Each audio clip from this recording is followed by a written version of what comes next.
Jan Petersen. Seorang yang namanya cukup terkenal di dalam panggung sejarah Nusantara. Chapter 7, Sunda Kelapa. 2 tahun setelah kejadian tersebut, VOC menyewa 1,5 hektar tanah di Sunda Kelapa dari Pangeran Jayakarta. Syaratnya, di daerah tersebut tidak boleh dibangun benteng. Nah, jadi di tanah ini, VOC mulai tuh membangun gudang dari kayu untuk sebagai pos perdagangan mereka di Sunda Kelapa. Jan Petersen kemudian diangkat menjadi kepala kantor dagang di Banten. Tapi dia kemudian sadar kalau VOC ini nggak ada kemajuan sama sekali. Ya gitu-gitu aja lah, stuck, diem di tempat. Akhirnya muncullah manuver-manuver politik dari VOC. Jan mulai menulis proposal ke Dewan Hindia Belanda. Nulis mengenai wacana negara Hindia Belanda yang berisikan proposalnya sebagai berikut. Pertama, monopoli perdagangan hanya dapat ditegakkan jika dilakukan dengan kekuatan bersenjata. Nah loh, udah senjata-senjata aja nih. Jadi cukup mengerikan ya.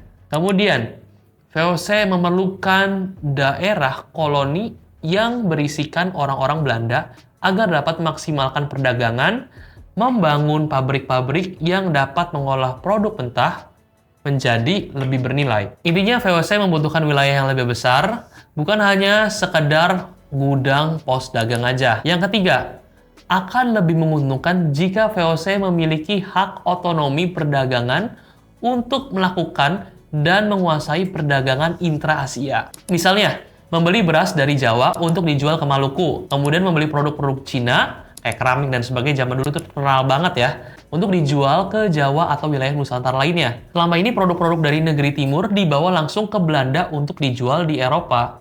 Padahal kan bisa dijual di antara Asia itu sendiri. Nah terakhir, yang keempat, VOC sebaiknya tidak hanya membeli produk-produk dari para petani, tapi juga menguasai lahan-lahan pertanian dan daerah sumber produknya itu. Yang penting, gak hanya itu, tapi mengontrol hasil produksi agar tidak berlebih sehingga dapat menjaga kestabilan harga. Udah kecium-cium nih mindset kolonialismenya. Udah terasa ya. Jadi rasa ingin menguasai itu sudah mulai tercium ketika strategi-strateginya itu dirasa nggak berhasil. Nah, Jan Petersen rasanya lupa dengan tujuan awal VOC adalah untuk murni berdagang aja. Jadi kalau dilihat-lihat, tujuan utamanya saat ini adalah jelas untuk memonopoli perdagangan itu sendiri. Karena Jan Petersen dan timnya merasa jika melakukan monopoli akan sangat bisa memberikan keuntungan. Ya walaupun ada aja sih perusahaan yang monopoli pasar sekarang, tapi masih juga rugi. Sayang banget ya. Nah singkat cerita, Jan Petersen diangkat menjadi gubernur jenderal di tahun 1618. Kemudian memindahkan kantor pusat VOC ke Sunda Kelapa dan membangun tembok tinggi di sekitar gudang VOC sebagai benteng pertahanan. Tadi sebelumnya kan nggak boleh bikin benteng ya. Nah, pembangunan benteng ini udah jelas banget bakal ditentang oleh Pangeran Jayakarta. Setelah melalui serangkaian pertempuran, akhirnya Jan Petersen berhasil menghancurkan kota Jayakarta. Oke, ini kemenangan pertamanya dan di atas keruntuhan kota itulah Jan Petersen berencana membangun koloni pertama di Hindia Belanda yang nantinya bernama Batavia, yang sekarang kita kenal sebagai Jakarta. Udah pada tahu ya. Kemudian, penaklukan demi penaklukan terus terjadi. Di tahun 1621, Jan Petersen melancarkan serangan di Banda dengan alasan menertibkan penyelundupan yang merupakan pelanggaran atas perjanjian perdagangan dan menegakkan hukum sebagai sanksi atas hutang-hutang yang tidak terbayar. Ya kemarin kan, sistem ijon yang pernah dibuat dan rugi itu, akhirnya ya dia balas dendam lah. Peristiwa ini dikenal sebagai pembantaian Banda, di mana ribuan orang Banda kehilangan nyawanya saat itu. Dan menariknya, peristiwa ini menggemparkan Eropa. Tapi, Jan Petersen tidak diberi sanksi oleh Dewan Hindia Belanda. Karena bagaimanapun VOC ini jadi semakin kuat karena posisi dia. Oh iya, tentang proposal Jan Petersen itu. Akhirnya disetujui di 1626. Itu pun hanya sebagian. Yaitu membentuk koloni terbatas di Batavia dan melakukan perdagangan intra-Asia. Jadi boleh tuh bisa jual-jualan dan melakukan perdagangan komoditas. Di 1629, Jan Petersen meninggal setelah adanya penyerangan pasukan Mataram ke Batavia. Tapi program-programnya terus berjalan.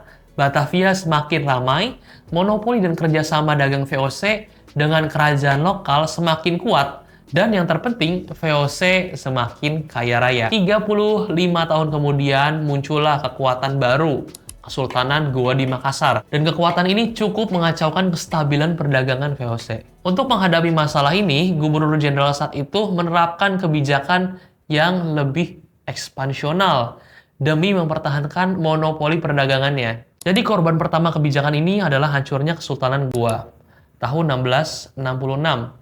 Kemudian Mataram yang harus merelakan pantai utaranya di tahun 1681, lalu menyusul Kesultanan Banten 3 tahun kemudian, dan semakin berkembang. Setelah 64 tahun VOC berperan sebagai pedagang, akhirnya berubah menjadi penguasa Hindia Belanda, and the rest is history. Chapter 8, Kejatuhan VOC. Nah, si powerful ini ujung-ujungnya jatuh juga ya, perlahan-lahan.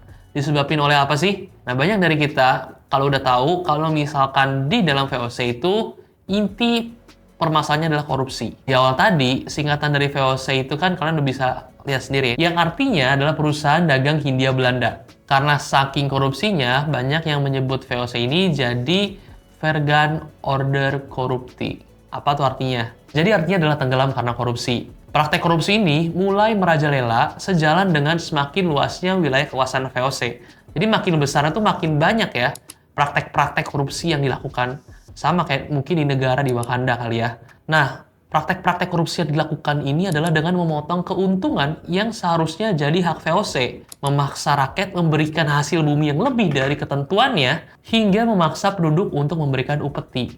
Jadi ini dilakukan oleh petugas-petugas VOC yang nakal, yang pengen korupsi dan dapat uang banyak dari rakyat. Bahaya banget kan?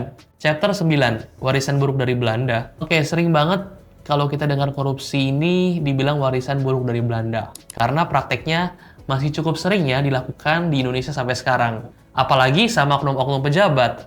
Ya udahlah ya, nggak usah tutup mata. Setiap tahun pasti ada aja berita korupsi. Nah, tapi apa benar ini warisan buruk dari Belanda? Padahal kebalikannya, VOC korupsi karena terpengaruh Indonesia atau raja-raja di Nusantara saat itu. Khususnya raja-raja di Jawa. Sistem kerajaan Jawa yang feodal, semua adalah milik raja. Konsepnya saat itu ya. Jadi mulai dari tanah, sawah, rakyat, semua itu milik raja. Raja mau berbuat apapun, boleh.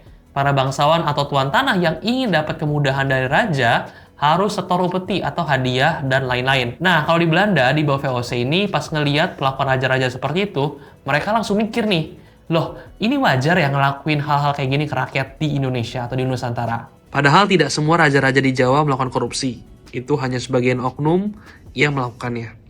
Dan akhirnya VOC yang tadinya mau jualan doang, jadi ingin seperti raja-raja ini, mulai melebarkan daerah kekuasaannya. Dan ketika daerah kekuasaannya sudah luas, VOC mulai bertindak seperti raja-raja kecil. Semua yang mereka dapatkan di tanah jajahan adalah milik mereka, bukan milik Raja Belanda aja. Jadi mereka ingin menikmati hasil tanah jajahan tanpa harus menyetorkan ke kerajaan Belanda. Atau menyetorkannya sedikit lah ya, sisanya mereka yang makan. Maka mulailah timbul-timbul korupsi di VOC besar-besaran atau massal juga, sogok menyogok dan sebagainya yang menjadi lumrah. And once again, the rest is history. Dari awalnya hanya berniat berdagang, VOC akhirnya menjajah. Tentu, kita tidak bisa mengubah sejarah, namun kita bisa belajar dari kesalahan masa lalu untuk dapat membangun masa depan yang lebih baik. Kita bisa untuk berhati-hati jangan sampai ada VOC lainnya di Indonesia. Entah emang niat awalnya hanya berdagang atau berinvestasi saja di Indonesia, atau memang sudah ada nih hitung-hitungannya untuk menguasai Nusantara pada saat itu. Jadi VOC yang semula perusahaan dagang yang tidak ada progresnya, menjadi perusahaan yang kaya, bahkan sampai saat ini masih punya valuasi yang terbesar jika dibandingkan dengan perusahaan-perusahaan modern. Bermula dari penguasaan wilayah, kemudian menjajah. Manusia memang nggak ada puasnya ya. Ini yang membuat VOC akhirnya jatuh juga. Tidak pernah puas, membuat mereka melakukan beberapa praktek korupsi. Bahkan korupsinya sampai berjenjang. Semoga banyak pelajaran yang bisa kita ambil dari cerita VOC ini. Dan tidak terjadi di Indonesia ya. Korupsi massal yang akhirnya malah meruntuhkan dinasti negara tersebut. Itu aja video dari gua. Semoga bermanfaat. Jangan lupa like, comment, dan subscribe. Thank you ya yang udah nonton video ini. Sampai berjumpa di video berikutnya.